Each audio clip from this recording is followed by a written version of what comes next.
Magandang araw ka Bookdag. Welcome sa ating channel na Bookdag PH, ang iyong tambayan para sa mahuhusay na Tagalog audiobooks. Huwag kalimutan na mag-subscribe, i-like ang video na ito, at i-share upang mas marami pa ang makapakinig at matuto. Sa inyong suporta, hangad kong mapalawak pa ang ating channel. Maraming salamat. Chicken Soup for the Soul by Jack Canfield and Mark Victor Hansen. Panimula, nais mo bang mas maintindihan ang buhay?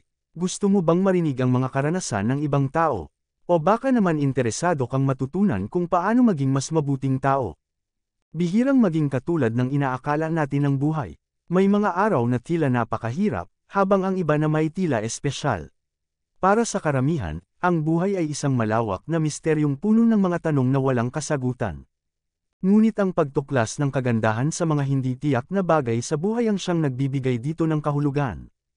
Layunin ng buod na ito na tulungan kang linangin ang mas matatag na pagkatao, hubugin ang iyong personalidad, at magkaroon ng mas positibong pananaw sa buhay. Ibinabahagi nito ang mga nakaka-inspire na kwento ng mga taong nalampasan ang mga pagsubok at nagpatuloy sa makabuluhang pamumuhay. Ang kanilang mga karanasan ay magpapalakas ng iyong loob upang yakapin ang mga pagtaas at pagbagsak ng buhay ng may katatagan. Isang simpleng gawa, isang simpleng kilos na may layunin. Si Mark ay nasa ikawalong baitang nang magkaroon siya ng isang karanasang nagbago ng kanyang buhay. Isang araw habang pauwi, napansin niyang may batang lalaki sa unahan na nadapa, at natapon ang mga dala, mga libro, damit, tape recorder, gloves sa baseball, at isang sombrero. Walang pag-aalinlangan, agad siyang lumapit para tulungan itong pulutin ang mga kalat na gamit. Habang pinupulot nila ang mga gamit, napansin ni Mark na pareho pala sila ng direksyon na tinatahak kaya inalok niyang sabayan ang bata pauwi. Habang naglalakad, nagsimula silang magkwentuhan at nalaman ni Mark na ang pangalan ng bata ay Bill. Ibinahagi ni Bill ang ilan sa kanyang mga hilig, mahilig siya sa baseball at kasaysayan, at naglalaro ng video game sa kanyang libreng oras. Habang tumatagal ang usapan, unti-unting nagbukas si Bill tungkol sa mga personal na hamon sa buhay. Binanggit niyang may problema siya sa paaralan at sa relasyon, at tahimik na nakinig si Mark habang nagbibigay ng payo ng walang panghuhusga. Pagkarating nila sa bahay ni Bill, inimbitahan siya nitong magpalipas muna ng oras. Tinanggap ito ni Mark, at magkasama silang nag-soft drinks, nagkwentuhan, at nanood ng TV buong hapon. Mula noon, naging malapit silang magkaibigan. Palagi silang magkasamang kumakain ng tanghalian at nagbabahagi ng mga kwento. Pagkatapos ng junior high school, pareho silang pumasok sa parehong high school at nanatiling magkaibigan hanggang sa kanilang pagtatapos. Bago ang kanilang graduation sa high school, sinabi ni Bill kay Mark na may mahalaga siyang gustong sabihin. "Pwede ba tayong mag-usap ng tayo lang?" Tanong ni Bill. Tumango si Mark. "Naalala mo ba yung araw na unang beses tayong nagkita?" Tanong ni Bill. Tumango si Mark. "Oo, syempre naaalala ko." Huminga ng malalim si Bill at nagsimulang magpahayag. "Yung araw na yun, dala ko lahat ng gamit ko kasi nililinis ko na ang locker ko para iuwi ang lahat. Ayoko nang maging pabigat sa iba. Plano ko na sana noong araw na iyon ay tapusin na ang buhay ko. Plano ko na ang lahat. Pero nang magkita tayo at mag-usap, may nabago.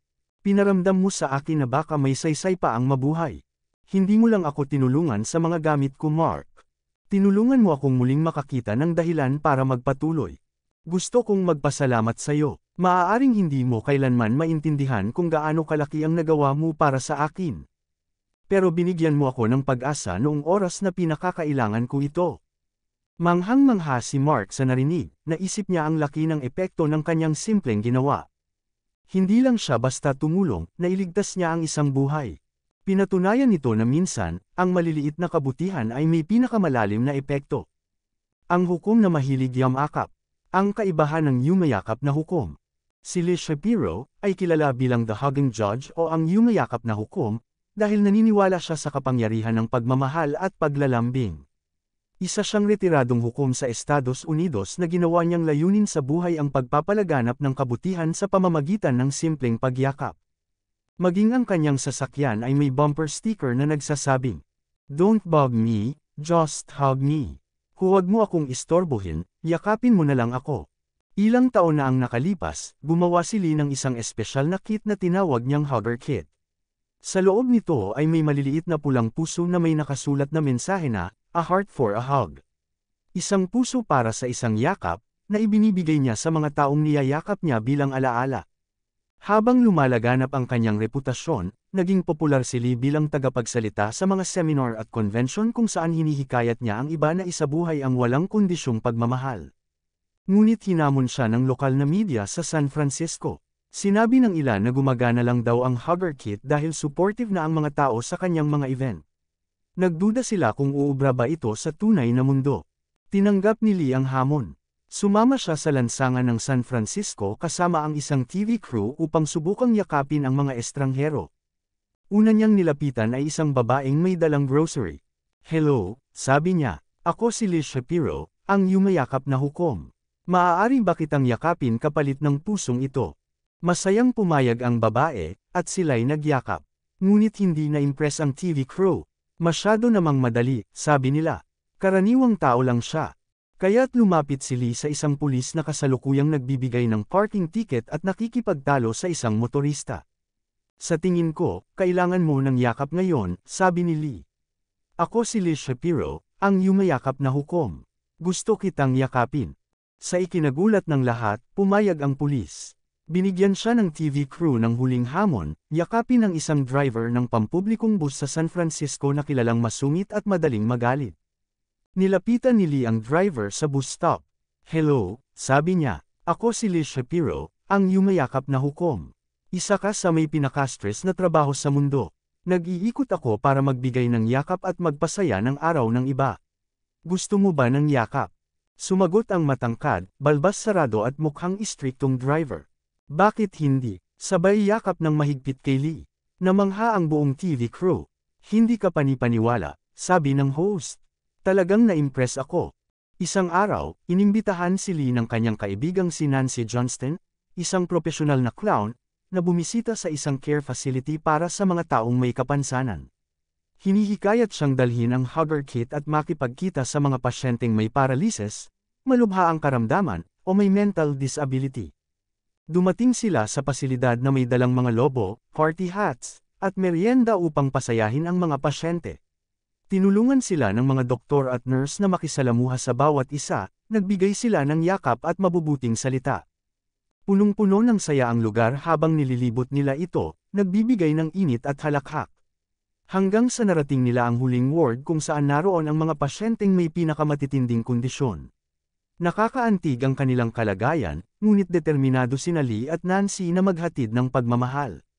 Binigyan nila ang bawat pasyente ng lobo, party hat, sticker na hugis puso, at ang pinakamahalaga, isang mainit at taos-pusong yakap.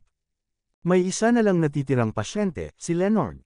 May suot siyang puting bib sa leeg dahil tuloy-tuloy ang paglalaway niya. Mukhang malubha ang kalagayan niya at nag-aalangan si Lee kung magiging komportable ba ito sa yakap. Ngunit pinatibay siya ni Nancy. Isinuot nila ang party hat kay Leonard. Idinikit ni Lee ang pulang puso sa kanyang bib, at dahan-dahang niyakap si Leonard. Sa ikinagulat ng lahat, nagsimulang gumawa si Leonard ng mahinang tunog na tila blitang ng tupa. Nagsigawan sa tuwa ang ibang pasyente at nakisali gamit ang anumang bagay na hawak nila. Nagmadali ang mga nurse at doktor, "Anong nangyayari?" tanong ni Lee. Ipinaliwanag ng staff, "Ito ang unang beses sa loob ng 23 taon na nakita naming ngumiti si Leonard. Isang simpleng yakap lang, ngunit nagdulot ito ng napakalalim na pagbabago, isang patunay na kahit ang pinakamaliit na kilos ng pagmamahal ay kayang magpabago ng isang buhay." Ang aking pahayag ng pagpapahalaga sa sarili. Si Virginia ay isang motivational speaker. Habang nasa isang convention, may isang 15 taong gulang na babae sa audience ang nagtanong sa kanya. "Paano po ako magiging matagumpay at mahuhubog ang sarili ko sa pinakamahusay na bersyon?" Tumugon si Virginia ng isang simple ngunit napakalalim na pahayag. "Ako ay ako." Pagkarinig nito, natahimik ang buong audience. Nagsimulang ipaliwanag ni Virginia ang mas malalim na kahulugan ng kanyang mga salita. Sinabi niya sa lahat na ang bawat isa sa kanila ay ang pinakamahusay na bersyon ng kanilang sarili. Wala ni isa mang tao sa mundo na eksaktong katulad nila. Ang kanilang mga salita, iniisip, at kilos ay siyang bumubuo sa kanilang pagkakaiba. Maaaring may pagkakahawig sila sa iba, ngunit walang ibang tao na eksaktong katulad nila. Ipinagpatuloy ni Virginia ang kanyang mensahe. Ikaw ang may pananagutan sa lahat ng ginagawa mo. Kung ano ang nararamdaman mo ay nakadepende sa pinili mong maramdaman. Bawat emosyon na iyong nararanasan, bawat kilos na iyong ginagawa, at bawat salitang binibigkas mo, lahat ng ito ay iyong responsibilidad. Hindi mahalaga kung ano ang nararamdaman mo, ginagawa mo, o sinasabi mo, pinili mong maging ganyan. At ito, ayon kay Virginia, ang katotohanan. Ang iyong mga pangarap, pag-asa, at takot ay natatangi sa iyo. Bawat tagumpay na naaabot mo ay ganap na iyong pag-aari. Walang ibang tao ang may kontrol sa iyo kundi ikaw. Ikaw ang may hawak ng iyong sarili, ang kilos mo, ang direksyon mo, ang desisyon mo. Walang ibang pwedeng magdikta ng buhay mo kundi ikaw. Sa kanyang pagtatapos, ipinaliwanag ni Virginia kung gaano kahalaga ang pagkakaroon ng magandang relasyon sa sarili. Ang unang hakbang sa isang makabuluhang buhay ay ang pagiging kontento sa kung sino ka. Tinapos niya ang kanyang talumpati sa isang makapangyarihang paalala. Ikaw ay ikaw, at ayos lang yan. Ang mga alituntunin ng pagiging tao. Isang karaniwang babae na nagngangalang Shiri ang bumuo ng 10 alituntunin tungkol sa pagiging tao. Ang mga prinsipyong ito ay walang kupas at nagsisilbing paalala kung paano tayo maaaring mamuhay ng may kabuluhan at buong pagtanggap sa ating pagkatao. Unang alituntunin, makakatanggap ka ng isang katawan. Anuman ang itsura o hugis nito, ang katawan mong ito ay sa iyo habang buhay. Maaaring tanggapin mo ito o hindi, ngunit ito lamang ang meron ka. Ang pagkakaunawa na wala kang kapalit na katawan ay tutulong sa iyong pahalagahan ito ng mas malalim. Ikalawang alituntunin, matututo ka ng mga aral sa buhay. Mula sa simula hanggang sa dulo ng buhay, ang bawat karanasan ay nagtuturo ng mahalagang bagay. Ang buhay ay isang tuloy-tuloy na paglalakbay ng pagkatuto. Ikatlong alituntunin, walang mali kundi mga aral lamang. Ang pagkakamali ay bahagi ng buhay. Kung titingnan mo ng mabuti, makikita mong ang tinatawag nating pagkakamali ay mga pagkakataon upang matuto. Ang bawat kabiguan ay isang hakbang patungo sa tagumpay. Ikaapat na alituntunin, ang mga aral ay uulit-ulit, hanggang matutunan. Hindi tayo palaging kumikilos ng may katwiran, minsan, nadadala tayo ng emosyon. Dahil dito, paulit-ulit nating nagagawa ang parehong pagkakamali. Ang isang leksyon ay babalik at babalik hanggat hindi mo ito lubos na nauunawaan. Kapag natutunan mo na ito, saka ka lang handang humarap sa susunod na aral. Ikalimang alituntunin, hindi natatapos ang pagkatuto. Habang nabubuhay ka, patuloy kang haharap sa mga pagsubok at aral sa buhay. Tanggapin na ang paglago ay panghabang buhay, gaano man karami ang iyong natutunan. Ika-6 na alituntunin, walang mas magaling kaysa sa kung nasaan ka ngayon. Ituon ang pansin sa kasalukuyan. Nasa tamang lugar ka sa tamang oras.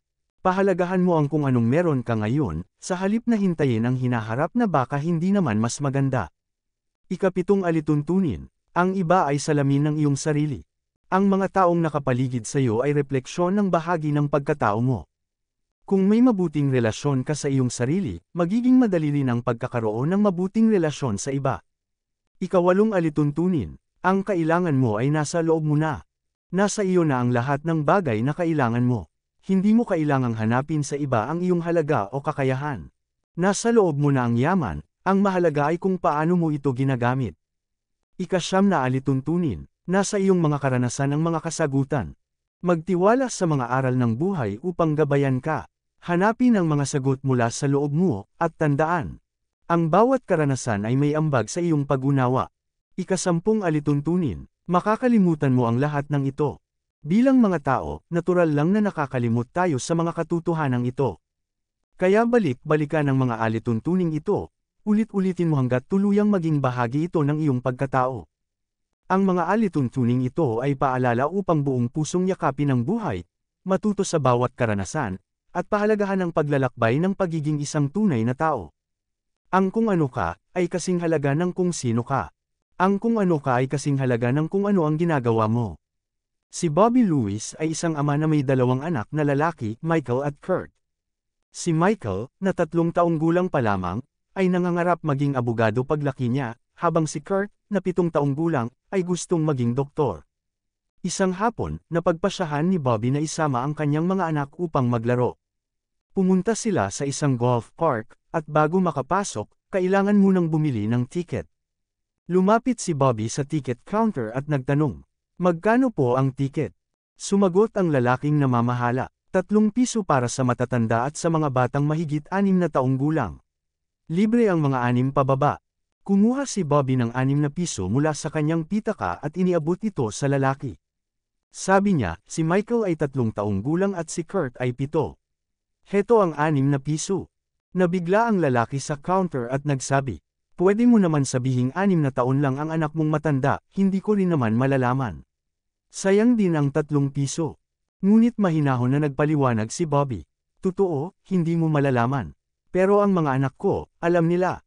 Para kay Bobby, ang pagiging tapat at pagpapakita ng mabuting halimbawa sa kanyang mga anak ay mas mahalaga kaysa sa makatipid ng kaunting pera. Hindi mo kailangang sabihin sa iba kung sino ka, ang iyong mga ginagawa ang dapat magsabi niyan. Maging mabuting halimbawa sa mga taong nakapaligid sa iyo, lalo na sa iyong mga anak. Sapagkat ang mga ginagawa mo ngayon ang siyang gagayahin nila bukas. Ang kung ano ka ay kasing halaga ng kung ano ang iyong ginagawa. Isang pamana ng pagmamahal. Si Al ay may asawa at 2 anak na lalaki, si Ernie at Jessie. Isang gabi, nagising si Jessie na may matinding pananakit ng tiyan. Sinabihan siya ni Al at ng kanyang asawa na subukang matulog muli, iniisip na ito'y simpleng sakit lamang na lilipas pagsapit ng umaga. Sa kasamaang palad, pumanaw si Jessie sa kanyang pagtulog ng gabing iyon. Kalaunan ay natuklasan nilang si Jessie ay may malubhang appendicitis. Lubos na nagdalamhati si Al sa biglaang pagkamatay ng anak. Sinisi niya ang sarili, at nahulog sa matinding depresyon. Palagi niyang iniisip na kung sana'y nakinig siya kay Jessie, baka buhay pa ito ngayon. Makalipas ang trahedya, naghiwalay sila ng kanyang asawa. Nanatili lamang sa kanya si Ernie, ang natitirang anak, upang harapin ang kanyang kalungkutan. Upang takasan ang sakit, nagsimulang uminom si Al at kalaunan ay naging lubos na umaasa sa alak.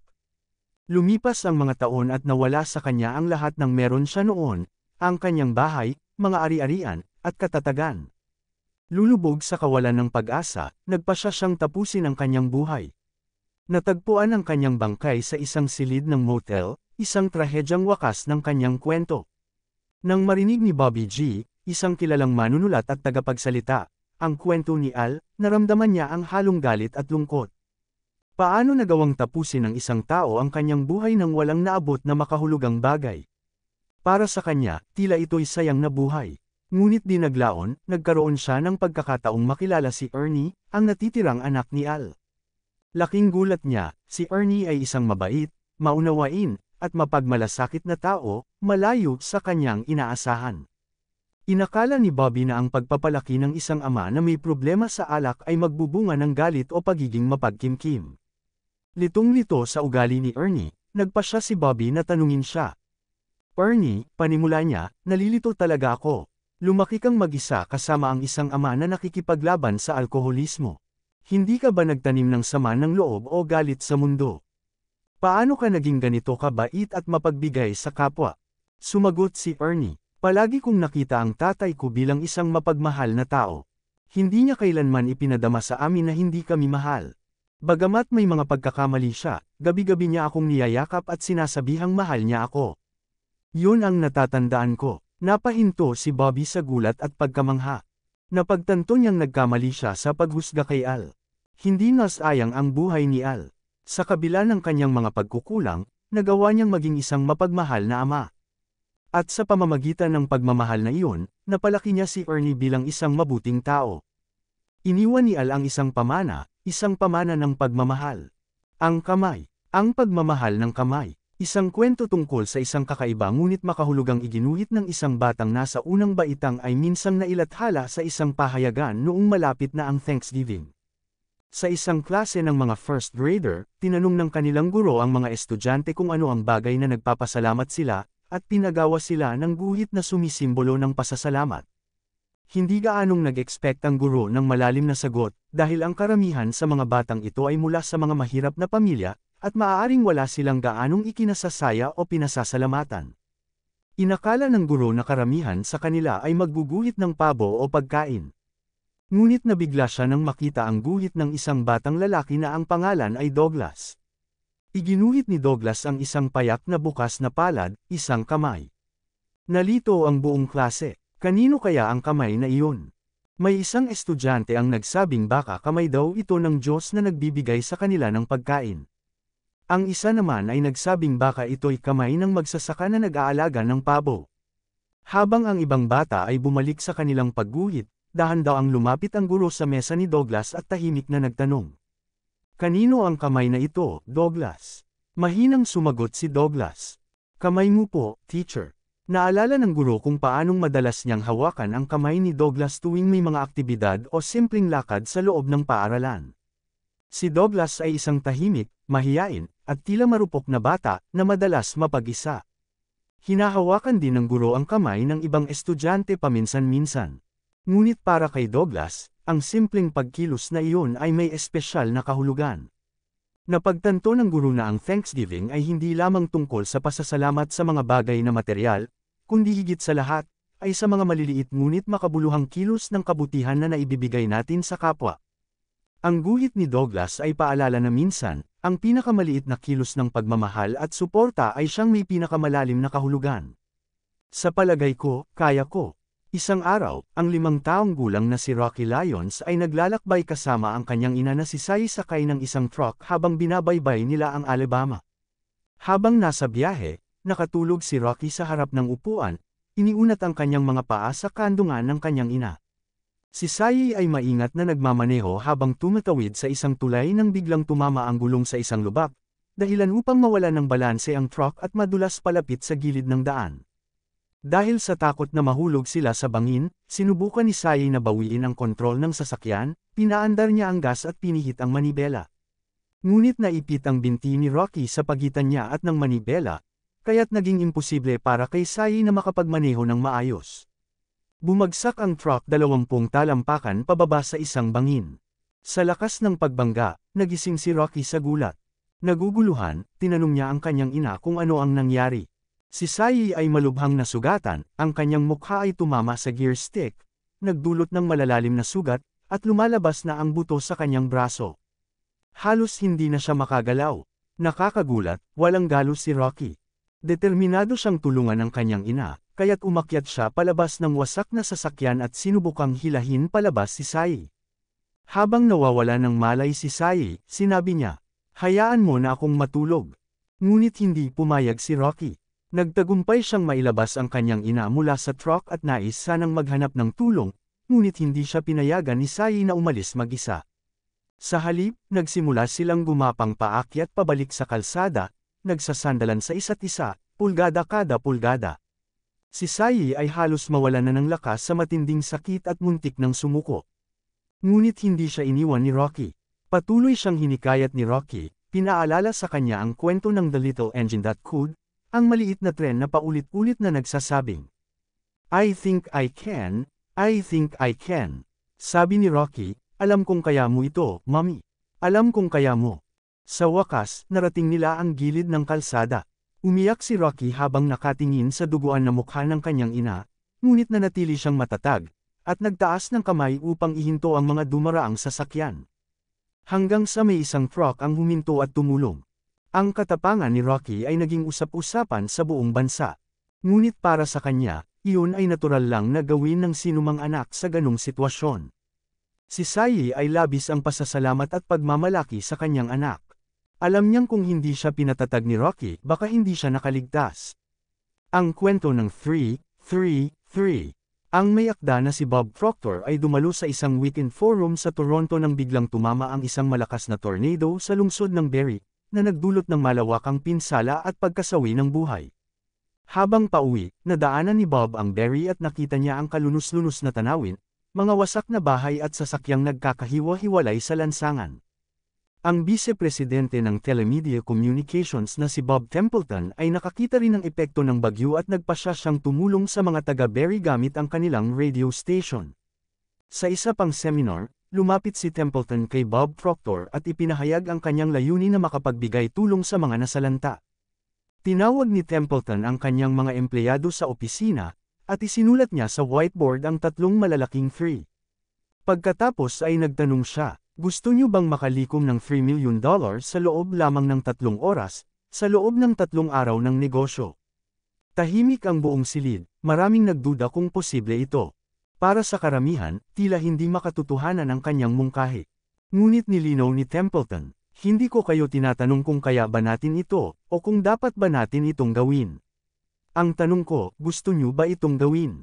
Sumagot ng oo ang lahat ng empleyado. Sunod niyang isinulat ang malaking titik T sa ilalim ng 3, 3, 3, at hinati ang whiteboard sa 2 bahagi. Bakit hindi pwede, sa kaliwa, at paanong pwede sa kanan? Sa ilalim bakit hindi pwede, gumuhit siya ng malaking X at sinabi. Hindi na natin ito pag-uusapan. Wala nang puwang ang pagdududa.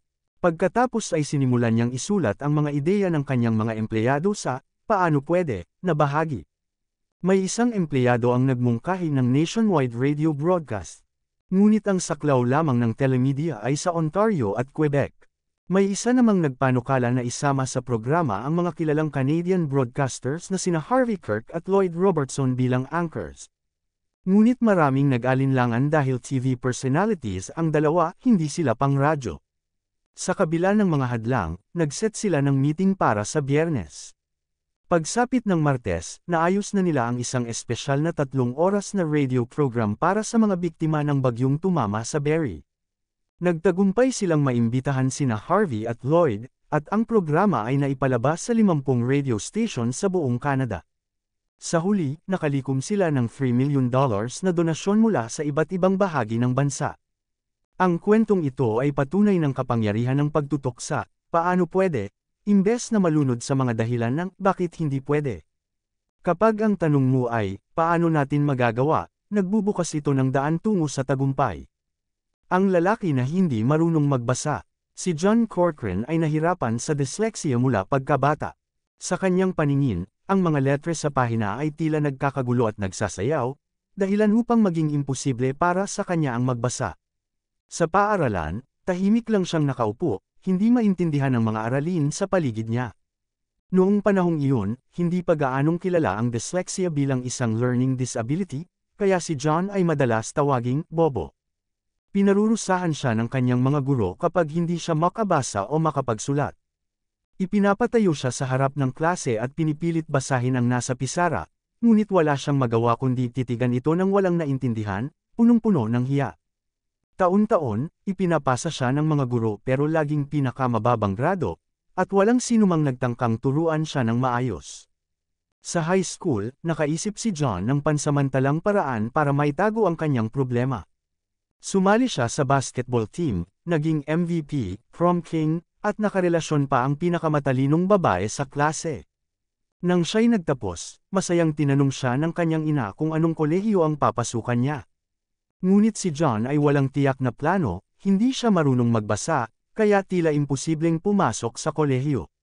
Sa kabila nito, nag-enroll siya sa University of Texas at sumali sa kanilang basketball team.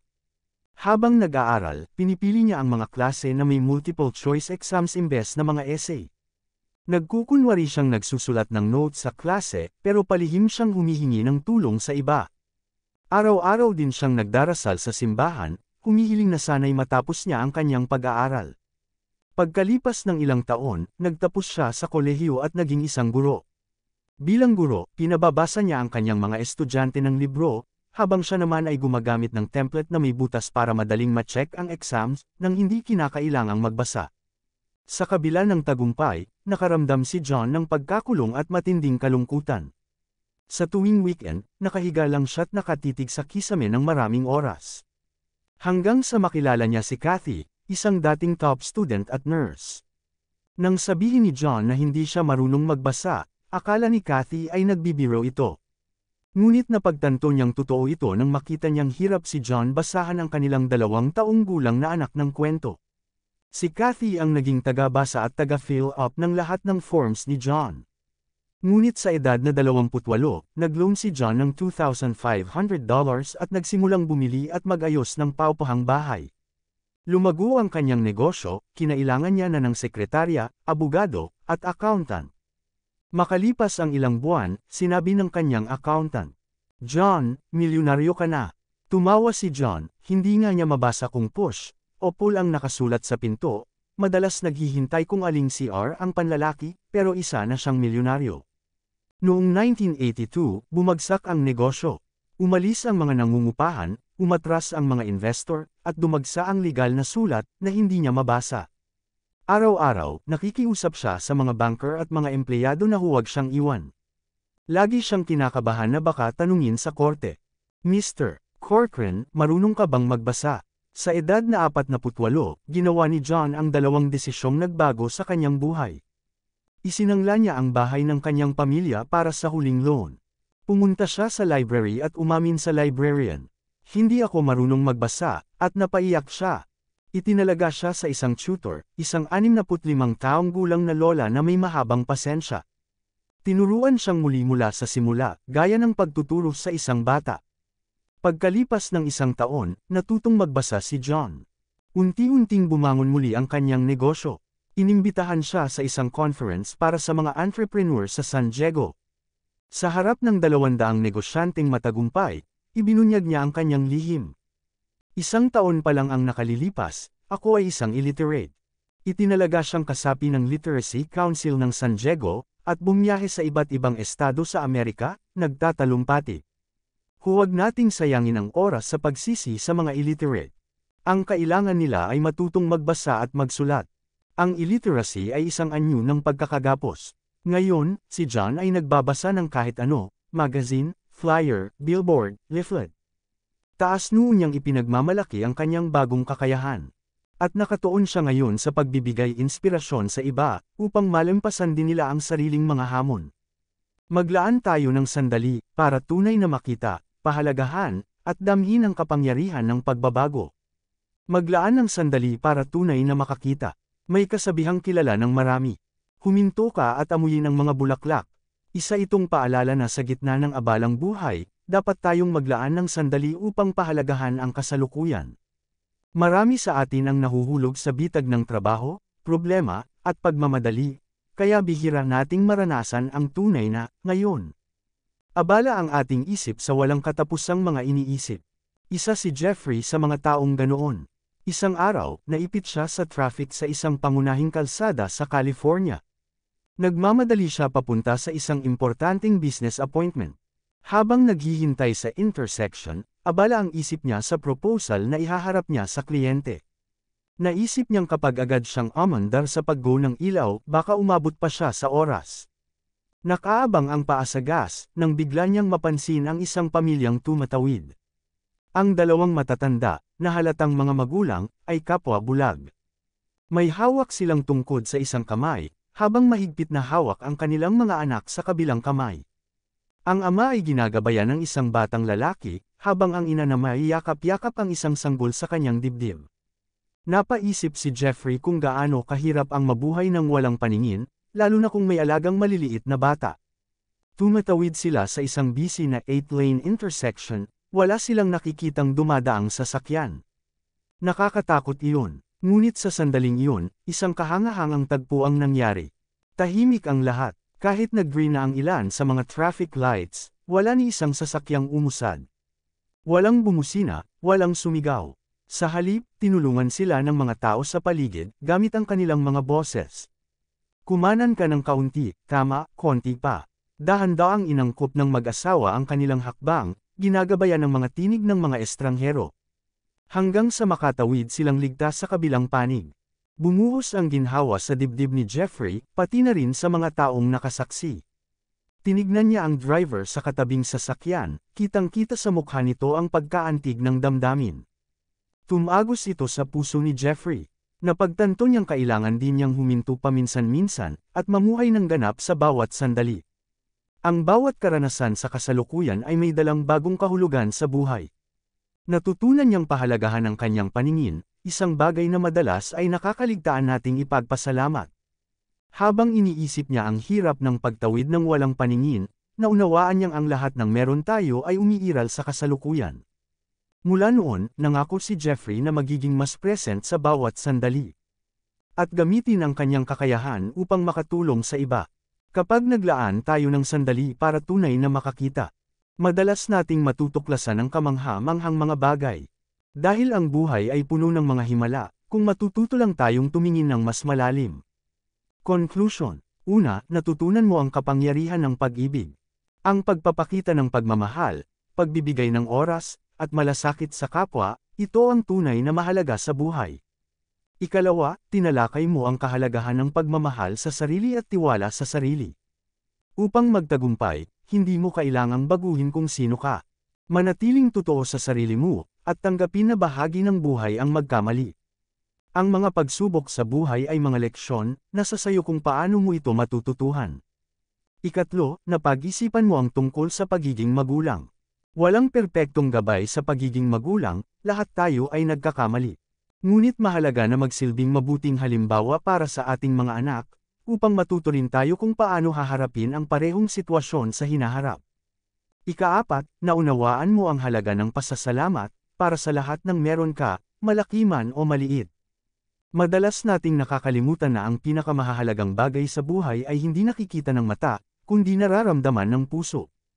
Ikalima, natutunan mo ang kahalagahan ng tibay ng loob at hindi pagsuko. Minsan, ang buhay ay nagbibigay ng mga problemang tila imposibleng malutas. Ngunit kung may layunin ka, may ideya, at kilos, kaya mong lampasan kahit anong hadlang. Ika-anim, naintindihan mo ang lakas ng pagtitiyaga, kahit pa sa harap ng pagtanggi. Laging may balakid sa buhay, ngunit ang mahalaga ay kung paano mo ito hinaharap. At sa huli, natuklasan mo ang universal na karunungan. Tayo ay magkakaiba, sa wika, relihiyon, kultura, at paniniwala, ngunit ang kabutihan ay isang wika na nauunawaan ng lahat. Isang maliit na kabutihang loob ay maaaring magdulot ng malaking pagbabago sa buhay ng isang tao. Ang tunay na kaligayahan ay hindi nakikita sa material na bagay, kundi sa pagtulong sa iba at pagbabahagi ng kung anong meron ka. Ang sikreto ng kasiyahan ay pasasalamat. Pahalagahan at ingatan mo ang mga bagay na meron ka. Huwag kang susuko. Darating ang mga hamon na tila hindi mo kakayanin. Minsan, madarama mong nawawalan ka na ng pag-asa. Pero kung magtitiwala ka sa sarili mo at sisimulang tingnan ang buhay sa positibong paraan, unti-unti, lahat ay magiging maayos. Maraming salamat sa pakikinig sa paglalakbay na ito sa Chicken Soup for the Soul. Naway maging paalala ang mga kwentong ito na huminto sandali, pahalagahan ng simpleng mga sandali, at makipag-ugnayan sa iyong kapwa. Ang pinakadakilang kaligayahan sa buhay ay madalas nagmumula sa maliliit na gawain ng kabutihan at pasasalamat. Kung nagustuhan mo ang buod na ito, paki-subscribe at mag-iwan ng komento sa ibaba. Ang iyong suporta ang tumutulong sa amin na makapaghatid pa ng mas maraming nakaka-inspire na Tagalog audiobook summary para sa iyo. Hanggang sa muli, maraming salamat.